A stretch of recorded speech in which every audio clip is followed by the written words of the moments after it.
ఓం నమో నారాయణాయ. ఓం నమో భగవతే వాసుదేవాయ. శ్రీ భగవద్గీత యందలి 3వ అధ్యాయము కర్మయోగమునందలి 39వ శ్లోకము. ఆవృతం జ్ఞానమేతేన జ్ఞానినో నిత్యవైరిణ కామరూపేణ కౌంతేయ దుష్పూరేణాన లేనచ్చ.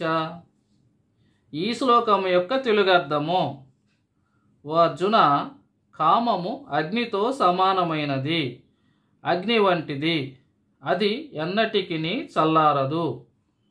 జ్ఞానులకు అది నిత్యవైరి, అది మనుష్యుని జ్ఞానమును కప్పివేయుచుండును. ఈ శ్లోకమునకు ముందు శ్లోకమైనటువంటి 38వ శ్లోకమునందు శ్రీకృష్ణ పరమాత్మ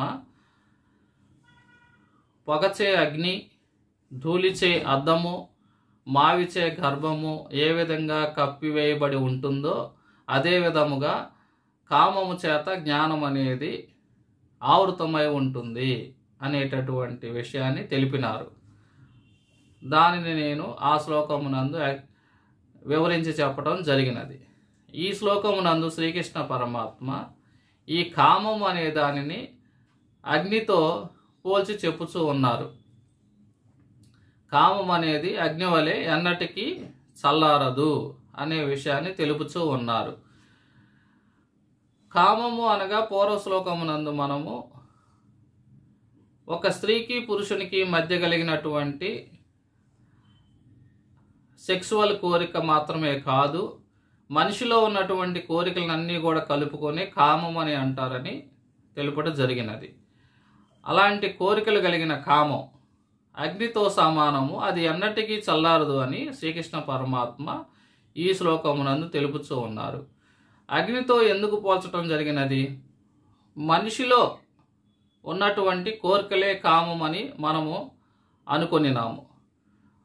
ఆ కామం అనేది వృద్ధి చెందాలి అనగా మనిషిలో అధికంగా కోరికలు అనగా మనిషి అనే అతను మొదటగా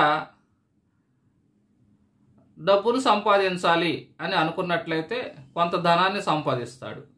అంతటితో అతను యొక్క కోరిక తీరిపోతుందా? తీరిపోదు. ఇంకా ఎక్కువగా సంపాదించాలి, నేను నాకున్న సంపాదన కంటే ఫలానా వ్యక్తికి సమ్ ఎక్స్ లేదా వై అనే వ్యక్తికి ఎక్కువ డబ్బులు ఉన్నాయి కాబట్టి వారికన్నా ఇంకొంచెం నేను ఎక్కువ సంపాదించాలి, ఆ స్థాయికి వెళ్ళినప్పుడు ఇంకొంచెం ఎక్కువ సంపాదించాలి, అలాంటి కోరికలు కలుగుతూ ఉంటాయి. ఎప్పటికీ అతని యొక్క తృప్తి అనేది ఉండదు, అతనికి ఎంత డబ్బులు సంపాదించినా కూడాను.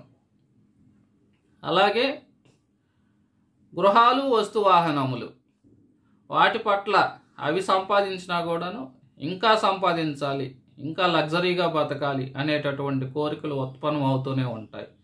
అలాగే సంసారం పట్ల భార్యాపుత్రులను మంచిగా పోషించాలి, వారికి మంచి భవిష్యత్తుని ఇవ్వాలి అని అనుకుంటాడు.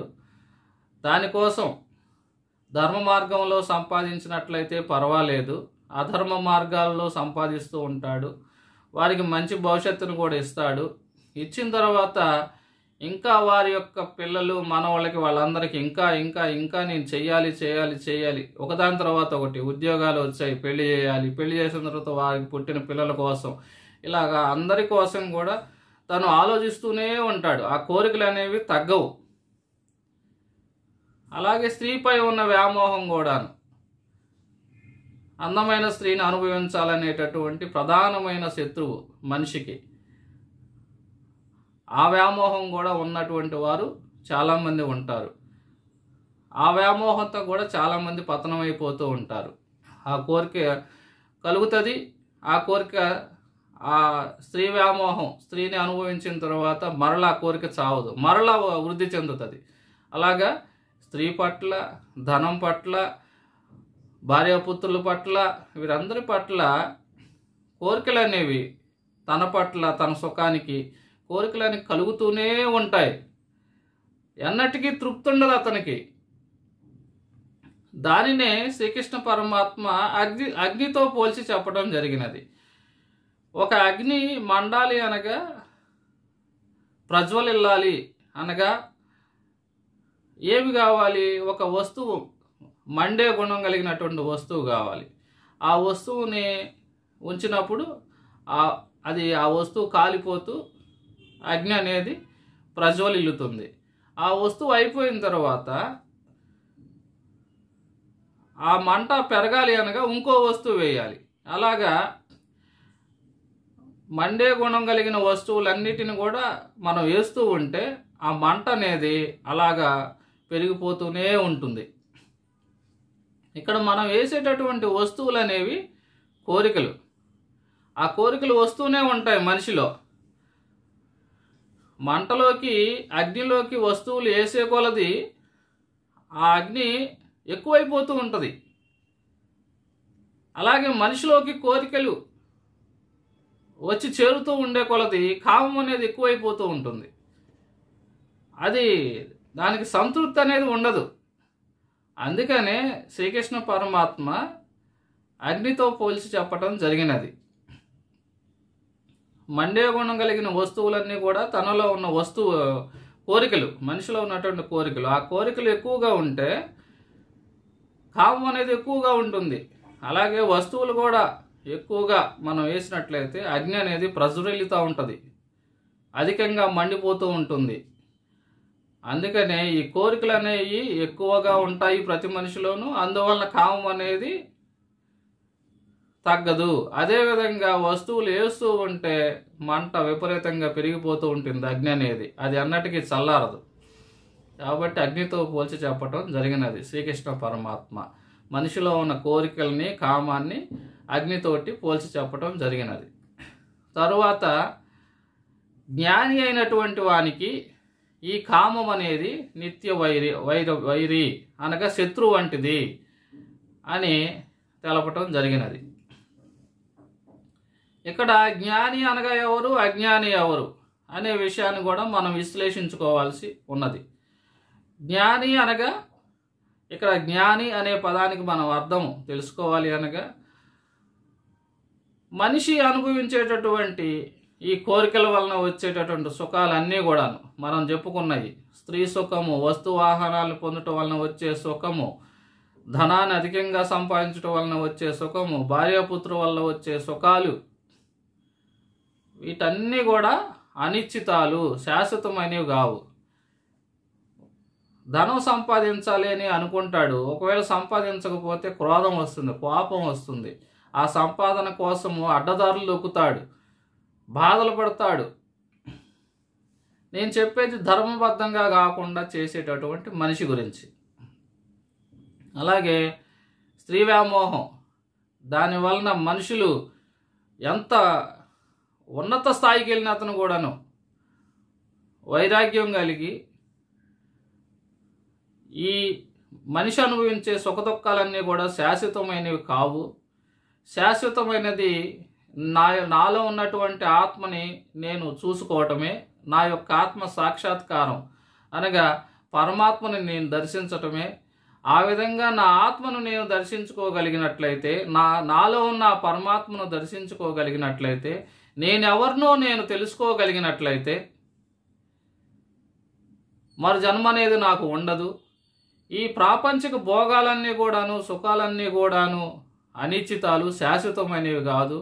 వీటి కోసం ప్రతి మనిషి కూడా పరుగులు తీస్తూ సుఖదుఖాలను అనుభవిస్తూ ఉన్నాడు, బాధలను అనుభవిస్తూ ఉన్నాడు అనేటటువంటి వైరాగ్యం కలిగి ఆత్మజ్ఞానం కోసం పరితపించేటటువంటి వాళ్ళు, మోక్షం కోసం పరితపించేటటువంటి వాళ్ళు అనగా మరో జన్మ లేకుండా చేసుకోవటానికి పరితపించేటటువంటి వారు, ఆ పరమాత్మ సాక్షాత్కారం పొందాలని కోరుకునేవారు, వీరందరూ కూడా జ్ఞానులు. అలాంటి జ్ఞానికి ఈ కామం అనేది, కోరికలు అనేవి నిత్య వైరి అనగా శత్రువు వంటిది, శత్రువు లాంటిది అని తెలుపుతూ ఉన్నారు. ఎందుకని శత్రువు లాంటిది? మనకి చాలామంది ఉన్నారు, మహా చక్రవర్తులు, రాజులు, మోక్షం పొందుతాము మరికొన్ని గంటలలో, కొన్ని రోజుల్లో అని తపస్సు చేసుకునేవారు, ధ్యానంలో ఉన్న ఒక స్థాయికి వెళ్ళినటువంటి వారు, వీరందరూ కూడాను స్త్రీ పట్ల వ్యామోహం పెంచుకొని పత్రంపై పోయినటువంటి వారు ఉన్నారు. స్వార్థపూరితమైన కోరికలు అనగా తన యొక్క పుత్రులపైన వ్యామోహంతో రాజ్యాన్ని కోల్పోయినటువంటి వారు ఉన్నారు. అందుకు ఉదాహరణ మహాభారతంలో ఉన్నటువంటి దుర్యోధని కొరకు ధృతరాష్ట్రులు పుత్ర వ్యామోహంతో రాజ్యం అంతా తన కొడుకే కావాలనేటువంటి వ్యామోహంతో ఉండటం వలన యుద్ధం జరిగినది. కొడుకు చనిపోయే వారి యొక్క కొడుకులందరూ కూడా చనిపోవడం జరిగినది. అలాగే ద్రోణాచార్యులు వారు అర్జునుల వారి యొక్క కౌరవుల యొక్క పాండవుల యొక్క గురువు తన యొక్క కుమారుడైనటువంటి అశ్వత్థామ కొరకు అధర్మపరుడైనటువంటి దుర్యోధని ప్రక్కన నిలబడి యుద్ధం చేసి మరణించటం జరిగినది. అలాగే కర్ణుడు ఒక అధర్మపరుడైనటువంటి దుర్యోధనుడైనటువంటి స్నేహితుడు, నా యొక్క స్నేహితుడు నాకు ఆశ్రయం కల్పించాడని అధర్మపరుడి పక్కన ఉండటం వలన, అలాంటి స్నేహం చేయటం వలన అతను మరణించటం జరిగినది. ఇవన్నీ కూడాను జ్ఞానం కలిగినటువంటి వారే వీరందరూ. కానీ వీరిలో ఉన్నటువంటి పుత్ర వ్యామోహము, అలాగే స్నేహితుడి పట్ల ఉన్నటువంటి వ్యామోహం, ఈ వ్యామోహం అధికంగా ఉండటం వల్ల వారు పతనం అయిపోయారు. స్త్రీ వ్యామోహం, పుత్ర వ్యామోహం, రాజ్యాల కొరకు, అలాగే వస్తువుల కొరకు, గృహాల కొరకు ఈ వ్యామోహం అధికంగా ఉండటం వల్ల ఎంతటి వారైనా సరే పతనమైపోయినటువంటి ఉదాహరణలు గలవు. కాబట్టి వైరాగ్యం కలిగి మోక్షం కావాలి, నాకు మరు జన్మ కావాలి, మరు జన్మ అనేది నాకు ఉండకూడదు, పరమాత్మ సాక్షాత్కారం నాకు కావాలనేటువంటి వారిని ఈ కామం అనేది కిందకు లాగేస్తూ ఉంటుంది. ఏదో ఒక కోరిక తనలోకి రావటం, కిందకు లాగేస్తూ ఉండటం, అడ్డుపడుతూ ఉంటుంది శత్రువులాగా. వారిని మోక్షాన్ని, ముక్తిని పొందనీయకుండా, ఆత్మసాక్షాత్కారం కలగనీయకుండా, పరమాత్మ సాక్షాత్కారం కలగనీయకుండా, మోక్షాన్ని పొందనీయకుండా వారు ప్రయత్నాలు చేస్తూ ఉంటే ఇది అడ్డుపడుతూ ఉంటుంది. ప్రతిసారి వచ్చి అడ్డుపడుతూ ఉంటుంది. కోరికలు అనేటటువంటివి అడ్డుపడుతూ ఉంటాయి. అందువలన ఈ కోరికలునే కామం అనుకున్నాం కాబట్టి ఈ కామం అనేది శత్రువు వంటిది, మోక్షాన్ని పొందనీయకుండా చేస్తూ ఉంటుంది. అందుకని జ్ఞాని అయినటువంటి వారికి కామం అనేది శత్రువు అని శ్రీకృష్ణ పరమాత్మ తెలపటం జరిగినది. మరి జ్ఞాని కానటువంటి వారి యొక్క పరిస్థితి ఏంటి అనగా, ఈ ప్రాపంచిక భోగాలే, సుఖాలే శాశ్వతమైనట్టు అని అనుకునేటటువంటి అతను అజ్ఞాని. అతను నేను చెప్పినటువంటి ఈ భోగాల కొరకు ఇందులోనే బ్రతుకుతూ ఉంటాడు, సుఖ దుఃఖాలను అనుభవిస్తూ ఉంటాడు. అవి దొరికితే ఆనందపడతాడు, దొరకపోతే బాధపడతాడు. ఇలాగా అందులోనే తిరుగుతూ ఉంటాడు, అవే శాశ్వతం అనుకుంటూ ఉంటాడు. అతను అజ్ఞాని.